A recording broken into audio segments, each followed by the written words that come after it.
it's all very well to, be in opposition or be the third main party.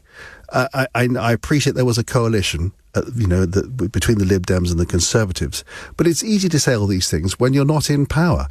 As we've learnt from Labour, once you're in power, then it really hits you, especially at the moment. Yeah, it's obviously much harder being in government. Labour are finding that out now, but I think that is why it's even more important that the Liberal Democrats use the voice that they do, both locally and nationally. I mean, the one thing I would say is never, ever, ever underestimate the incredible power and difference that local councillors and local MPs can make.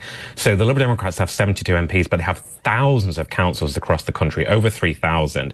And the difference that you can make on a local level to people's lives is extraordinary. And I've worked from single councillors all the way up to the top of Parliament, and the difference that can be made in the local communities, not just holding Labour to account or holding the Conservatives to account, but really actually listening to what people care about, the issues that matter to them. And that might be just something like a pothole at the end of their street that means that it's quite difficult for them to get out of their house or whatever it is. Really, really simple, basic stuff can make really, really big differences to people's lives. That is where the Liberal Democrats really excel. And you see that when the Liberal Democrats win in local areas, when they get their kind of claws into it, into a constituency, into a council, it's very difficult to get them out because actually people see the difference that they make. And once they elect a Liberal Democrat, and maybe in the last election, let's be honest, a lot of people were just out to punish the Conservatives in the general election I'm talking about. People might have thought, I'm going to lend my vote to the Liberal Democrats. I want to get rid of the Conservatives. But once you get a Liberal Democrat MP, you get a Liberal Democrat council or a Liberal Democrat councillor,